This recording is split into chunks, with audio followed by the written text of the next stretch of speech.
Bom dia, boa tarde, boa noite. Henrique Martins, estudante de psicologia. O tema de hoje é: para a construção de um futuro, basta ser bom aluno? Bom, a discussão de hoje é, vem atrelada com o que eu estou passando na minha vida. Finalizei o primeiro semestre da faculdade, já estou de férias e minhas notas foram ótimas. São três notas que a gente mede, que é A1, A2 e A3 lá na instituição que eu estudo. E a nota de 0 a 10, eu tirei 10 na primeira, 9,2 na segunda e 10 de novo na terceira avaliação. E a questão é, basta ser um bom aluno para construir o futuro? Vamos complexificar um pouquinho essa discussão. Eu, como você, provavelmente, cresceu numa família onde o estudo era no horizonte. Falava-se que o estudo mudaria a nossa vida, né? Eu sou de 98. E aí eu passei ensino fundamental, ensino médio inteiro achando que estudando eu mudaria de vida. E depois que eu me formei primeiro em filosofia, percebi que o mercado de trabalho era horrível para minha área, licenciatura, né? Mas fui fazer o que eu queria, acaba pagando o preço, infelizmente, na sociedade que a gente vive. E aí, vim para psicologia agora. Tirei uma nota ótima no meu semestre, fui eleito a melhor prova da sala de aula, porém, eu vou ter que largar a faculdade por questões, ó, financeiras. Eu moro na Praia Grande, estudo em Santos atualmente. Para mim é um custo muito alto, tanto de transporte, quanto de alimentação, quanto da mensalidade, pesa bastante. E aí eu tô procurando instituições que sejam mais próximas de mim. Eu queria fazer uma faculdade pública, mas o horário não permite, porque eu também trabalho. E aí vai ter que ser uma particular. E uma particular ainda, talvez em São Vicente, que é uma outra região um pouquinho mais próxima. Bom, bastou ser bom aluno para continuar na faculdade. Talvez eu tenha que atrasar 2, 3 semestres aí para finalizar minha graduação. E a discussão aqui não é para falar que isso não é só o meu caso, é o caso de muitas pessoas no nosso país. Lembrando que o ensino médio passou a ser obrigatório em 2013. Então, provavelmente os pais, os avós nossos, né, não completaram provavelmente o ensino médio. Ou então é muito comum os avós terem até a quarta série, né, que era o que era permitido na época. Bom, no meio desse cenário, vamos pensar um pouquinho o que que é ser o bom aluno, né? E o que que é necessário para ser um bom aluno. Vamos pensar no básico: comida, água, ambiente confortável. Comida. No Brasil a gente tem uma fome tremenda. Água. A gente ainda tem pessoas que não têm acesso à água. Ambiente confortável. Bom, é muito comum 40, 50 alunos em sala de aula, ensino médio, ensino fundamental e muitas vezes sem ar-condicionado. Moro aqui na Praia Grande. O grande exemplo é o nosso prefeito, que ele não quis climatizar as escolas, alegando impacto ambiental, quando estava fazendo calor de 40 graus de sensação térmica no ano de 2025, 2024 também. Outra questão são os alunos especiais, eles chamam de especiais, né, que tem uma neurodivergência e não tem profissionais suficientes para atender essa demanda de alunos com neurodivergência. Outra questão que falta na educação também, na prefeitura da Praia Grande. Então são exemplos. Outro exemplo de ambiente confortável. É, é muito comum quando chove aqui na nossa região as ruas e a escola alagarem, problemas estruturais. É muito comum faltar água. Água é ótimo, né? Faltar água também nas escolas e nas casas, tá? Eu moro próximo de uma estação de tratamento e uma estação de armazenamento da Sabesp. E aqui onde eu moro é muito comum, em algumas épocas do ano, faltar água, tá? Bom, aqui a gente está falando do básico de comida, água e ambiente confortável. Isso já falta na nossa região. E aqui é uma região de litoral do lado do estado de São Paulo. No estado de São Paulo não deve ser muito diferente. Vendo notícia, a gente está lembrando agora da USP, que na parte da moradia estudantil as estruturas estão sem escada, com mofo, o fogão não funciona, a moradia é um absurdo de ruim. E também na questão da alimentação, a comida é servida com bicho, né?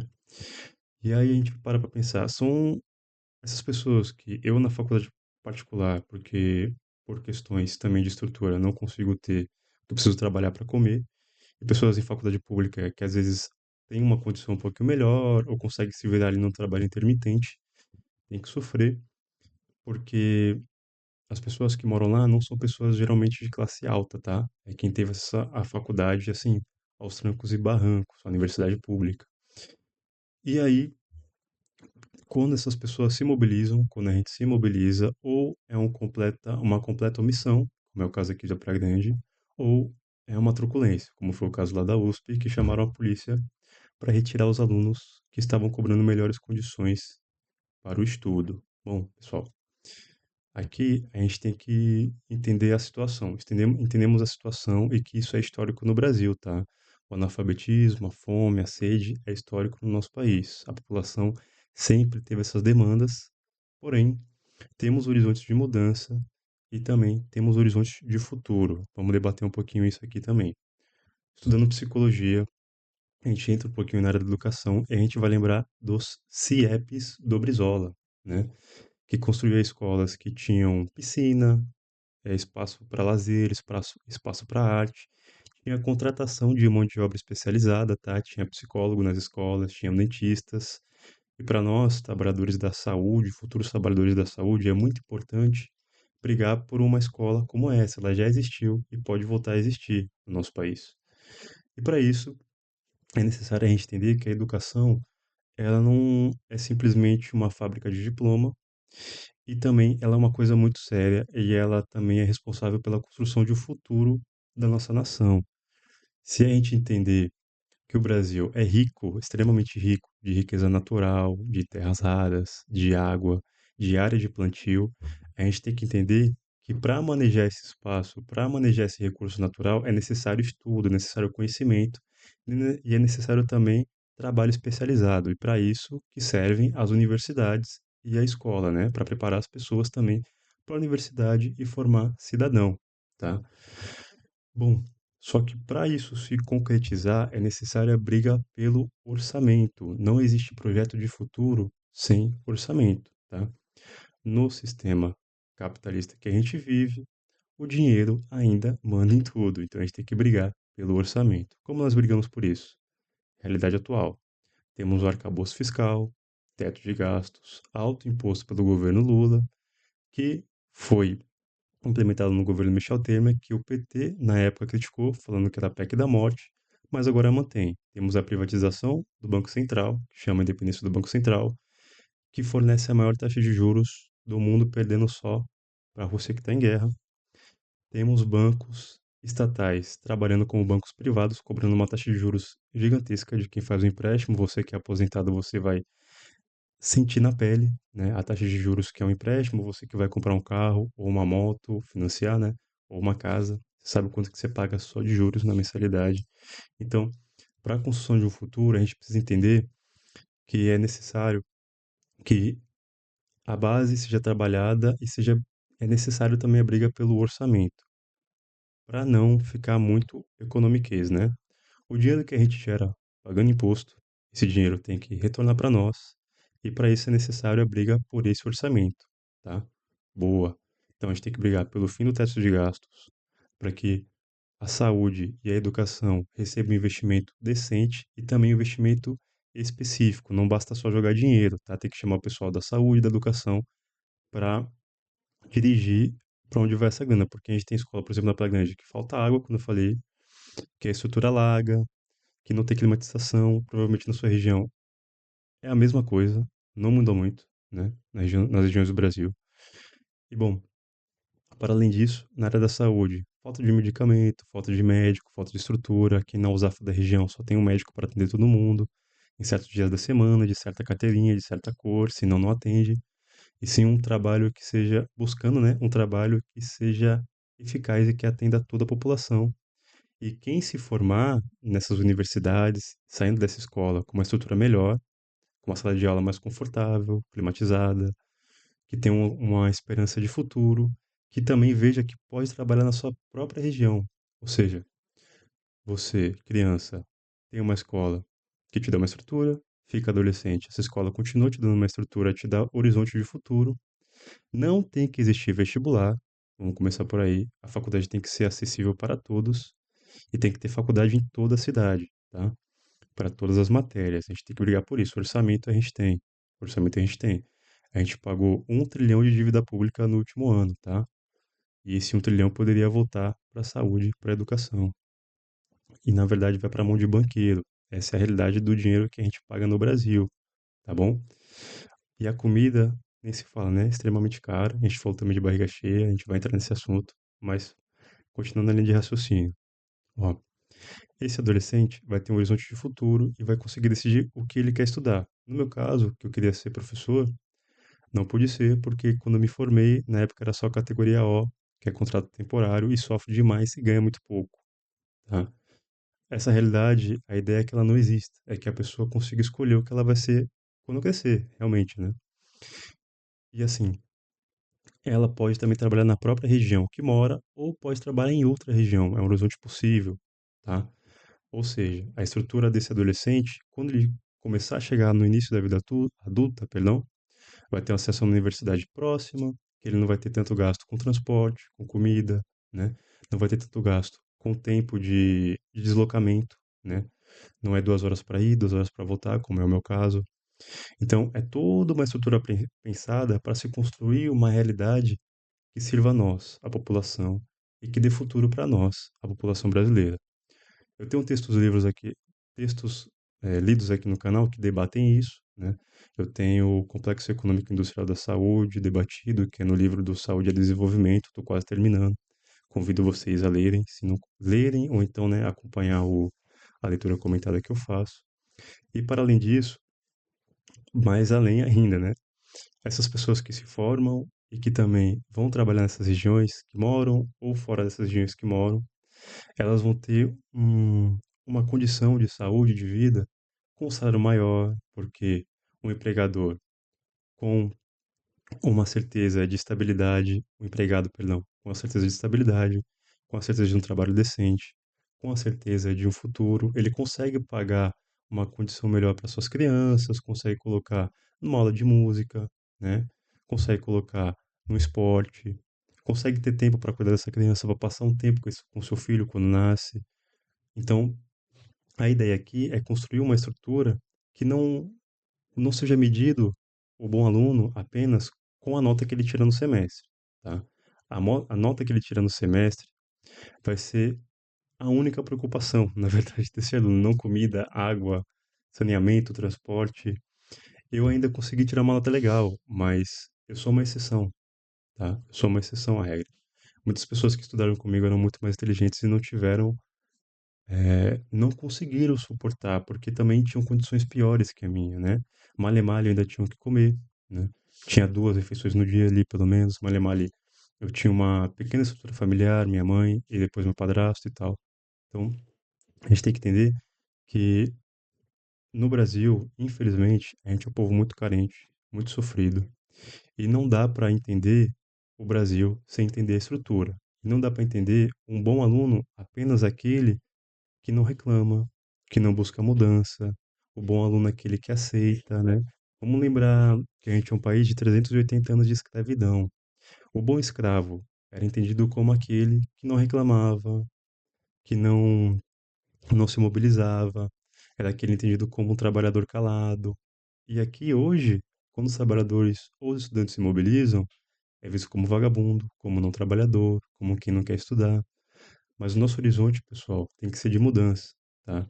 Eu sou comunista, você não precisa ser comunista para acreditar nisso, mas para um pouquinho para pensar em você que tem filho ou você que é estudante, como a universidade começou a parar de ter valor a partir do momento que a população mais pobre começou a ter acesso, um pequeno acesso com o ProUni, né? Que o ProUni ainda enriqueceu muito as universidades privadas, tá? O ProUni não foi para o povo, na verdade, foi para enriquecer a universidade privada. Deu-se migalhas para a população e assim, eu não vou falar que não mudou, não muda vidas, claro que muda, mas não é suficiente para mudar a estrutura do nosso país. Aqui a gente não tem que ter universidade, perdão. Aqui a gente não tem que ter vestibular, tem que ter o acesso gratuito à universidade, como existe na Argentina, tá? Como existe em Cuba, tá? Como existe, perdão, como existe no Vietnã, tá bom? Tem que ter um horizonte de que a gente possa comprar nossa casa, como existe na China. A maioria dos jovens na China tem condições de comprar sua própria casa. Aqui, nenhum aluguel a gente consegue pagar direito. Então, são horizontes de futuro que a gente tem que pensar que você não precisa ser comunista como eu, para brigar, para entender, para buscar. Mas é necessário entender que para melhor condição de vida é necessário briga, luta, porque eu não tô nem aí se você votou no Bolsonaro, se você é de direita, o que quer que seja. Eu quero saber se quando tiver uma briga para colocar um ar-condicionado aqui na escola da sua região ou na minha região, você vai estar junto comigo lá falando, brigando, conversando e buscando uma melhoria. Isso que interessa para mim. E claro que eu vou disputar a narrativa, eu vou disputar o conhecimento com as outras linhas de pensamento, com certeza. Mas população, povo por nós, que sabe o que que é o dia a dia da rua, o que que é trabalhar, estudar, ter que fazer marmita, ainda cuidar de casa, cuidar de cachorro, que eu tenho cachorro, enfim, sabe como é essa realidade? Eu sou você a última pessoa a apontar o dedo para quem vota em alguém diferente de mim. Tanto que meus familiares todos têm um espectro diferente de entendimento político que eu. Porém, na hora da briga por um direito, na hora da briga por uma melhoria, eu tô junto, eles estão juntos, e é assim que tem que ser. Bom, eu acho que para hoje é um assunto que vale a pena contestar, entender um pouquinho. Mais uma vez, recomendo o livro do Saúde e Desenvolvimento, que eu estou lendo, e também, se você prefere o PDF, pode baixar. Se prefere acompanhar a leitura, eu leio aqui no canal, estou quase terminando. Para a realidade do Brasil, recomendo demais Clóvis Moura, especificamente Dialética Radical do Brasil Negro e O Negro de Bom Escravo a Mau Cidadão, que são dois livros que, assim, eles resumem um pouco o entendimento de Brasil na visão do Clóvis Moura, que é a maior referência que a gente tem de condição do negro do Brasil. Recomendo também Lélia Gonzalez, por o feminismo afro-latino-americano, que eu ainda não li, infelizmente não tive esse tempo, mas todas as pessoas que eu confio demais já leram e falam que é sensacional. Né? Inclusive vou buscar aqui para ler no canal também, para a gente aprender com essa gigantesca autora, né? E bom, sou grato demais. Você que é psicólogo, você que é pedagogo, você que é engenheiro, você que é advogado. Bom, você não tem interesse no país onde a sua faculdade seja mais acessível, que você não tenha que ficar se matando para pagar, ou ficar se matando de transporte, de tempo de transporte, onde você tenha espaço para trabalhar, dormir, estudar e comer de uma forma confortável, mantendo uma saúde mental, um sono de qualidade, né? Uma sala de aula com um número de alunos confortável, que possa te dar uma matéria que não seja só slide, que você consiga adentrar nesse conhecimento, tá? Porque é disso que a gente está falando, de condições melhores de vida, para que no nosso bairro seja normal, em vez de ter um monte de bêbado e psico na rua, ter gente que tem acesso a uma biblioteca, um parque, tá? Tem gente para construir, não só ter acesso para esse lazer, mas tem gente para construir esses espaços, né? Gerando emprego, ter uma cozinha, um espaço de um refeitório gigantesco em cada bairro para que a gente seja não fique obrigado a comer só a comida que a gente faz, assim, não demandando tanto tempo para as mulheres da nossa casa, porque infelizmente o trabalho do cuidado ainda é relegado às mulheres. É, a sua mãe, eu duvido que a sua mãe não tenha passado muitos anos da vida dela na frente de um fogão, e isso é inaceitável, tá ligado? É inaceitável. Para além de cuidar da casa, tem que trabalhar, estudar e tal. Então, cuidar de criança, cuidar de idoso, ficar tudo relegado para as mulheres. Então é extremamente importante a gente construir um espaço onde não só eu como homem posso estudar e trabalhar, assim como a minha esposa, né? Ou então a minha filha, ou a minha mãe, ou a minha avó, que tenham esse tempo de vida, o tempo de existência, de decidir o que quer fazer, tá? Então, é para isso que a gente está brigando, é um futuro decente, um futuro digno para nós, para uma comida mais barata, né? Para que o conhecimento da agricultura, o conhecimento do plantio, o acesso à terra para plantar, não esteja mais na mão de grandes barões, tipo o Blário Maggi da vida, né? Ou do Ratinho da vida, é, que esteja acessível para nós plantarmos nossa comida, para que a comida seja mais barato. A gente é um dos maiores exportadores de carne do mundo e assim, grande parte a gente exporta para a China e a China está fazendo dela. A China está construindo a sua soberania alimentar, assim como a Rússia fez. E a gente, o que a gente está fazendo, né? A gente é um espaço gigantesco, um país muito rico, e a nossa carne é toda enviada para fora. Quando a gente vai comprar uma carne no mercado, a carne, o quilo tá 20, 30, 40 reais, tá? Para comer um mês é um absurdo, um absurdo. Um dos maiores, perdão, exportadores de carne do café, ou carne no Brasil, desculpa. não diferente do café, do açúcar, arroz, feijão, etc e tal. Então é disso que a gente está falando. A gente está falando de uma soberania de verdade, de um país com um futuro real, um futuro palpável. A gente tem exemplos históricos disso. Desde o início, revolta negra com Palmares, que construiu abundância no espaço de escravidão. Temos as mobilizações de Sergipe, que está lá no livro do Rebeliões da Senzala, lá do Clóvis Moura também. A gente tem exemplos de mobilizações indígenas, como a cabanagem, tá? Lá no Paraná.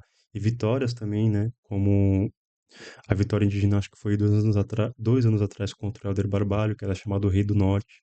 E os nossos indígenas se mobilizaram e venceram. Então, assim, a gente tem história, a gente tem horizonte, basta a gente ter acesso a essa informação. Porque a informação não é mostrada, não é dada. A gente é sempre tem aquela sensação de não ter futuro. Nossos jovens não querem mais fazer faculdade, não vê futuro na faculdade. Eles acham que a faculdade não vai dar em nada. Acham que o estudo não dá mais em nada. Nossos jovens, existe uma desesperança geral, é uma questão de simplesmente sobrevivência, tá? E aí é um passando por cima do outro, e aí quem tiver a condição melhor, boa, o resto foda-se. Essa é a realidade de hoje em dia, né? Então, a questão é a gente entender que problemas estruturais são resolvidos em coletivo, nós juntos, independente do espectro político, a gente tem que estar junto. Eu sou comunista, eu vou puxar a conversa e vou puxar a narrativa para o meu lado. Você que é de direita também vai puxar, não tem problema. A questão é que quando for brigar por um direito, a gente vai estar se mobilizando junto na rua, tá? Essa é a questão. Bom, agradeço demais a atenção. Espero que sua semana seja abençoada, sua vida seja abençoada. E tá aí o convite, tanto da leitura dos textos, eu sei que a gente não tem tanto tempo, então eu leio aqui os textos e fica como recomendação para quem não tem tempo. Para ouvir no busão, baixe na SnapTube aí e coloca no audiolivro, para você pôr no Spotify também. Mas para encerrar, muito obrigado. Tamo junto.